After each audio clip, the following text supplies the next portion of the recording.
man. Good. Yay. Yay.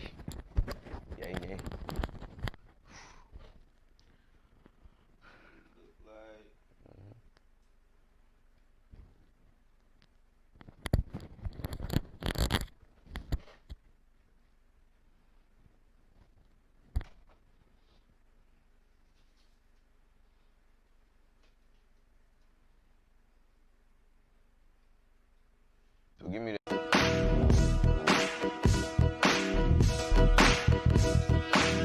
Welcome to the Cold Chris Show. Welcome to the Cold Chris Show. Welcome to the Cold Chris Show.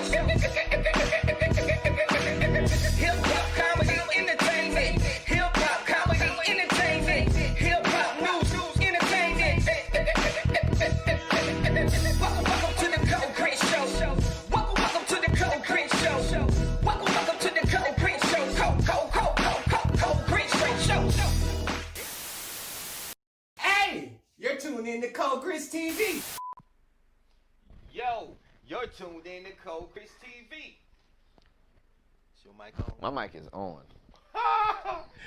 Got me. My mic wasn't even on, My player. mic is always on. Hey, welcome to When Hip Hop Was Good, man. Yeah. And like we like to say, it's a good day for hip hop. Indeed. What's happening, Manny? Man, we back at 'em, man. Back at it. Round 2 right here. Round 2, man. If you want to call in, you can call in live at 706-810-6744. Once again, that is 706-810-6744. What's up, y'all? How y'all feeling out there today, man? We just kicking back, listening to some good hip-hop, politicking, and conversating, man, about everything going on in this crazy, crazy world that we live in right now. Indeed. Yeah, man. One of the biggest stories right now, well, of today, is our brother Chad passing away. Rest in peace. You know what I'm saying? Yeah. Chad Bossman. Yeah. If you don't know who that is, that's the brother who played Wakanda Forever. No doubt.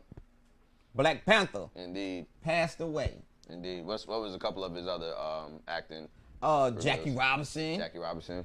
But he did his thing to me in James Brown. Yes, indeed. The Soul Brother. Indeed. Yeah, he did his thing, man. Yeah, that scene when he got mad and ran the car up in the dealership and all that. That's what happens. Cocaine's a powerful drug. Yeah, bro. cocaine is a powerful drug, You man. seen what it did to Tricky Ricky? Oh boy, you already know.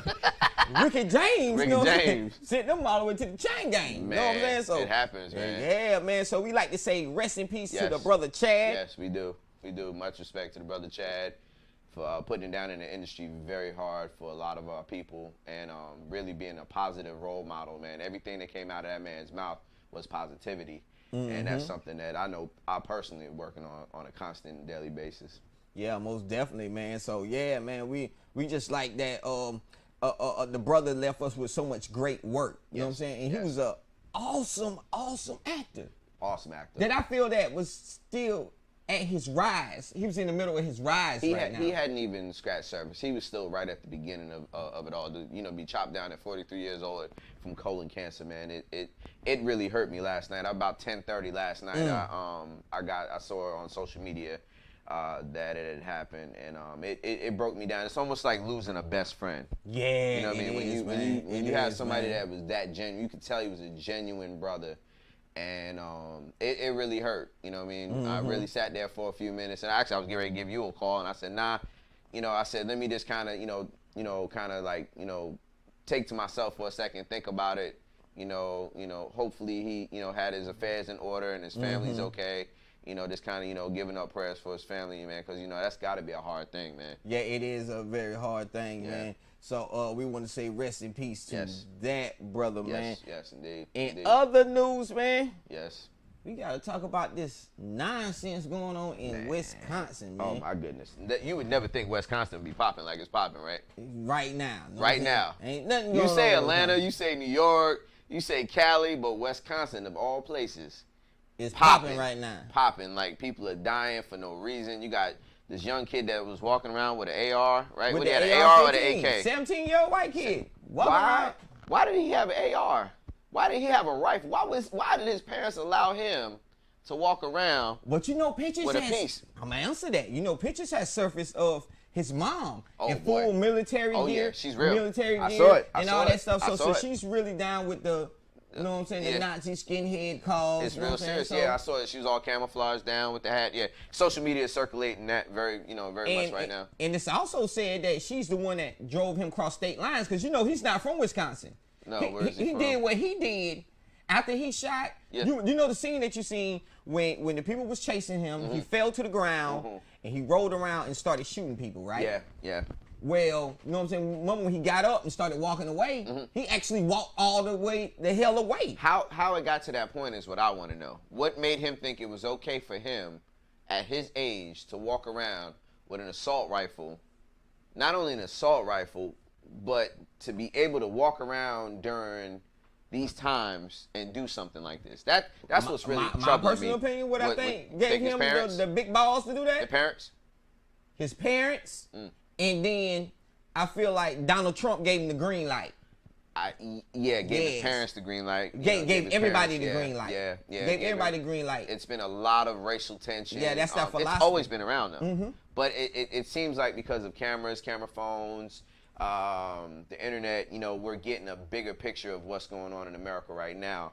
I know Cole Grits and I, we talk about it, how, these young people are like really going through trying times. We didn't really experience the depth of what's going on right now, us growing up. Now, we dealt with some racism. I know you did. I know I did. I grew up in the North. I've heard of, people drop from the M-bomb to, making you feel less than because you're a person of color. You know what I mean? Or, a lot of times I dealt with people who didn't even realize because I'm a black man, they would say little slick things here and there.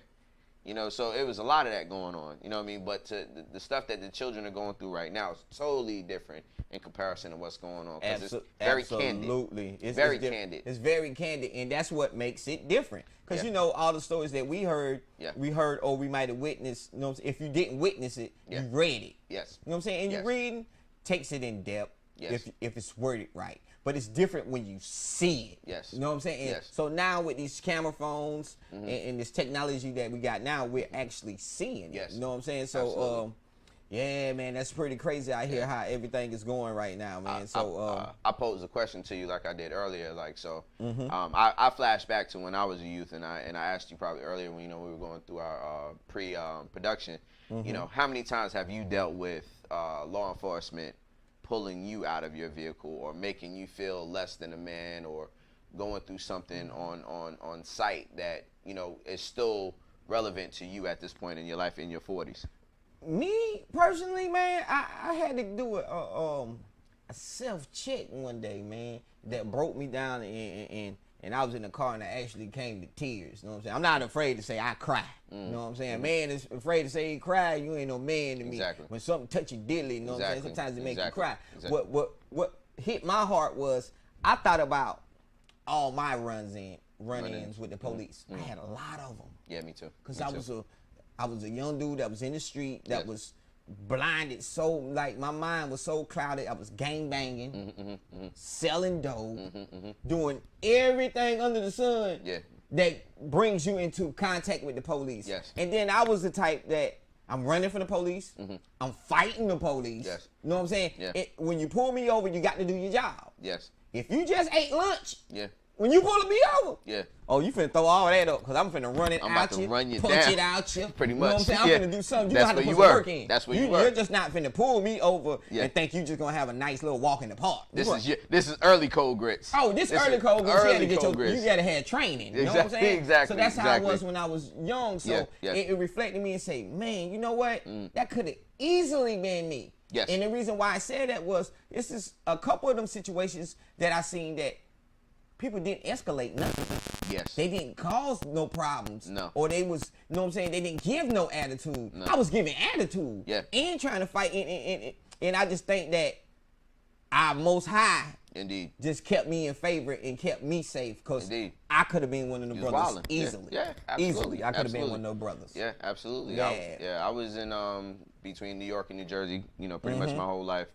And I can remember being pulled out of the car. I can remember being thrown against the wall, I can remember being searched for no reason, just being in the wrong place, wrong time, around the wrong people, you know, working. I'd be at work. You know what I mean? You know, I remember quite a bit of harassment. You know what I mean? Not to say that they weren't trying to understand what was going on, because they painted a picture, you know, because living in urban America, you know, a picture's painted of you. You know, if you live in urban America at that point in our lives in the 90s, you know, it was like all of a sudden everybody was 30-30. Everybody was doing something wrong. You know, everybody was doing something. That's the aspects of, you know, what the police officers thought. Many years later, I ran into an officer that was, you know, on the force when I was in my younger days, and now he's IA, right? And he was like, "Oh man, I remember you."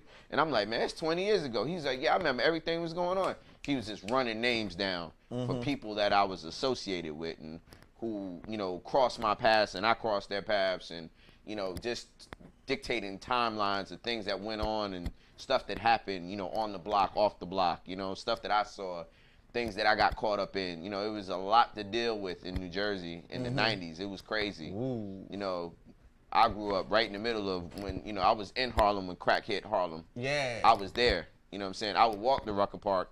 You could see the crackheads walking the street. And I know that was a hell of a scenery too, man. Going from very extremes, from going from living in the suburbs to going to living in the hood is a big culture shock. Let me tell you. You know, going from living, you know, Suffolk County, Long Island, going to Newark, New Jersey, and seeing people laying in the streets and crack pipes, you know, and needles on the ground and stuff like that. Big culture shock, man. Huge culture shock. Wow, for me. You man. know, so, you know, I'm thankful that I was able to make it out, keep a positive mind, keep the right people around me, not put myself in a situation, you know, to get in trouble. You know, it was very many times that I could have, you know, gone away, just being in the wrong place, wrong time. You know what I mean? And it just happens like that. You know what I mean? Yeah, a lot of our brothers have gotten caught up in the struggle. Yeah, a lot of them have, man. Yeah. And we would never see them again. No. You know what I'm saying? Whether they're dead or Incarcerated. Yeah, you know what I'm saying? Incarcerated. Exactly. So, you know what I'm saying? I just think that I was able to come up out of a lot of that stuff and still have a story and be able to enjoy life now. You know what I'm saying? Yes. And look at life different. Family That's one thing values. I've been able to do now. I've been able to and just enjoy life. You know what I'm saying? Yeah. And know that there's more things to life. You know what I'm saying? I found out what is gangster now. Yeah. It's gangster to take care of your family. It's gangster to have an 800 credit score. It's gangster. To have That's an gangster. 800 credit score. Yeah, You know what that's I mean? gangster. That's where it's at. That's the kind of gangster I want to always be. You know. Yeah. Have some money in the bank. You know, that's Yeah. the difference. You know what I mean? You know, you look at, you know, growing up and you saw the guys that ran around and sold dope and had the fancy cars and the fancy clothes and stuff like that, and now you look at them, where are they at? Yeah, most definitely, man. In a box, most of them. Most of them are in a box, Most man. of my partners in a box. Most of them are in a box right now. One way or another, either Yeah. the concrete or the wooden one. Yeah, man. So, yeah, man. So, today, man, we just giving a little memorial, man, to the fallen ones, man. The fallen ones, man. We like to say rest in peace to all those people that lost their life in Wisconsin, man. Indeed. A lot of people died for no reason. For no Just reason, opinions. man. They were dying over an opinion. Yeah. How bad is that? You know, like what I want to know is what was going on that young man's mind. What transpired for them to hit him, and what was his thought process in firing that gun? Yeah. Why would you fire that gun? You know what I mean? I know I go to the range, so you know, I'm the type person, you know, you got to really think about the fact that when you pull that gun, that person is gone now, right? He killed people, right? They're gone, right? But yet they allowed that young man to walk down the street like nothing happened. But what tripped me out was the video that he was actually out there and the police was giving them Water? giving them water and But stuff. look at what happened in what was that, South Carolina, North Carolina, where the young man went into the church, sat there for a few minutes and unloaded clips. Yeah, prayed with the people. And Yeah, prayed the whole deal, and you know he went in there and killed up 9 people I think died in that one. Yeah. But what gave him the gall to be able to go into a house of worship, right, and turn around, turn up, and take a bunch of people's lives out? What made him think that it was okay to do that? You know, it's the minds of the criminal. You know, sometimes you think it's just an evil spirit, man. Sometimes it's just an evil spirit. It's taught. Yeah. It's taught. Yeah. Everything we go through is taught. Either you learn it from your homies, you learn it from your parents. We're teaching each other. You know, that's what this show's about. That's what this show is about as well. We're trying to teach you about being conscious in life and doing right. And you know, we're gonna definitely gonna drop hip hop. You know, because we have an idea of what we like. You know, hip hop. That's what this show is really about. The show is really about music and us coming together, two brothers, two friends for a long time that have the same thought process. In life and on several different levels, and say, hey, you know what? Let's have a show expressing our personal feelings. So, you know, we're going to take some negative credit. We're going to take some positive credit. But guess what? It's all positive at the end of the day. That's life. Yeah. That's life. And the thing is that we're not trying to offend anyone. No, I ain't trying to hurt nobody's feelings. But then at the same time, if I do, you be all right. Really you get over it. You get over it. I ain't finna lose no sleep. You'll get over it. I'm not gonna lose no sleep. I ain't gonna never disrespect you too much to where I'm gonna have to lose some sleep about it. You know what I'm saying? Not at all. I ain't too much worried about it. You know what I'm saying? It's total opinions. It's our opinion. That's why we started this. This is how we feel. This is how we feel. So, you know, you can take it or leave it. You know, quite naturally, we want y'all to be a part of what we're doing. Yeah. We're gonna talk about wealth building. We're gonna talk about hip hop. We're gonna talk about family. We're gonna talk about current events. You know, we want everyone to be successful. That's really what this is about. Just giving a little flavor. Yeah. On top of that. And that's hip hop. That's hip hop. That is hip hop. It's all the way hip hop. You know what I'm saying? Community building with the family and stuff like that. That's hip hop, man. All day. That's one of the elements you can add on after DJing and MCing and breakdancing and graffiti. Absolutely. Community, man. Oh, absolutely. Community togetherness. Exactly. Yeah. You been to Rucker, right? No, I never been to the Rucker. Oh man, the Rucker I never experienced the Rucker. Rucker was awesome, man. Is the Rucker still going on? I'm not sure because I haven't. I know the COVID-19 stuff, but I'm talking about before. You know, I haven't been home. You know, I don't go home and stay home for long periods of time. Right. So like, my grandmother literally lived in Ralph J. Rangel Project, which is Colonial Projects, which is right there across the street. So I spent many summers in the '80s going back and forth, watching the games and seeing what's going on and hearing the park jams and stuff like that. So I saw that. I grew up watching that stuff. So now I don't know if it's going on right now because I'm far removed. You know, being in Atlanta, we got it's a whole different life here. Yeah, it's a whole different culture. You know, we got wind down Wednesdays. We got all kind of parties and functions and vibes. You know, from hip hop to house, whatever. You know, we got it all right here. You know what I mean? And that's why a lot of people from New York are moving where. To Atlanta.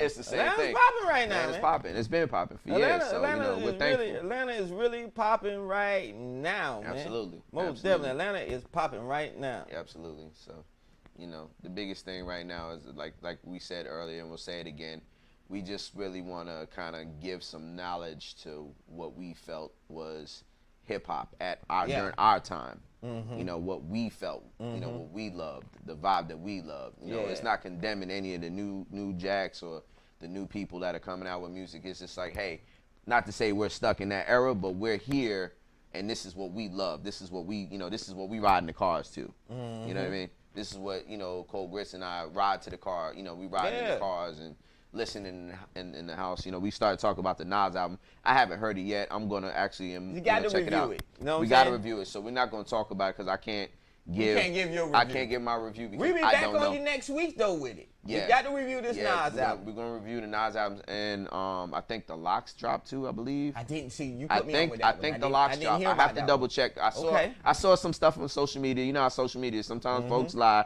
So we'll have to see how it goes and see what happens. But it's definitely a situation where I'm looking forward to listening to Nas' album. I'm a huge fan.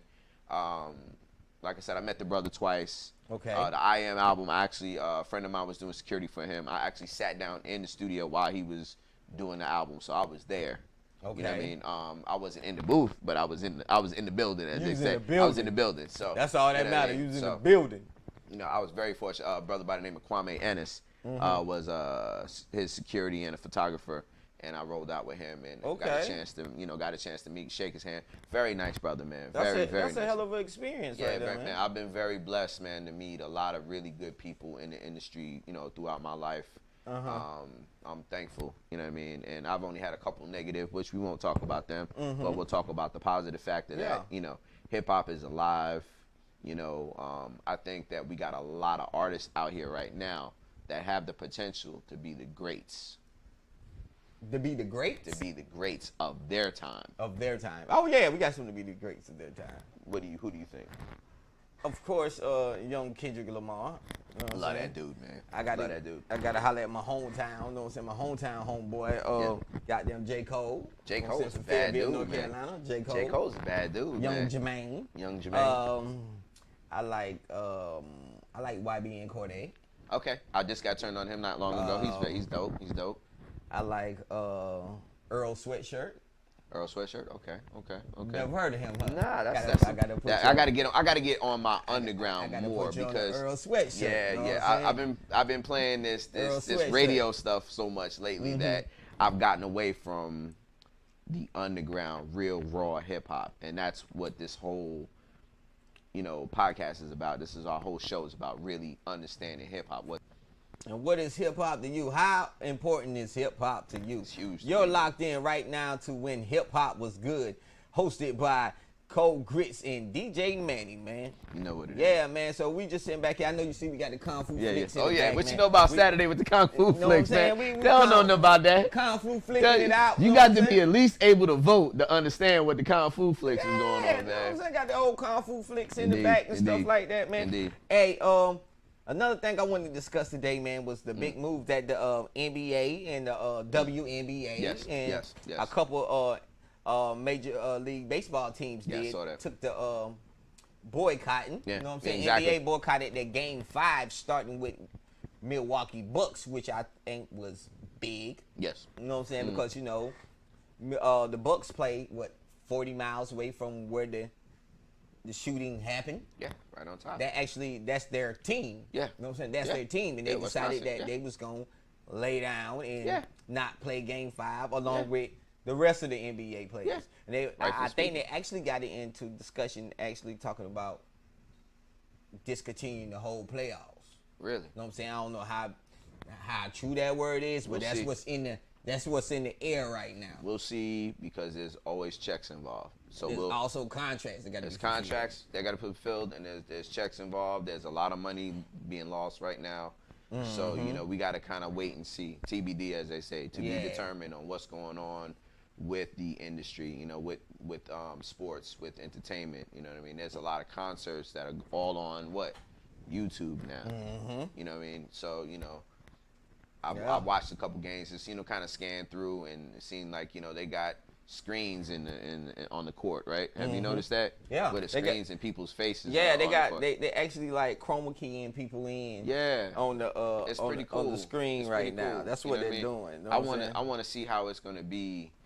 How much longer we have to deal with this whole COVID-19 situation with sports and entertainment. I know it's a big impact with my group, the Collective Group Music LLC. We've had an impact here and there. We've still been running. Right. But there is a large impact. There's a lot of people that are not having functions because of the COVID situation. Yeah.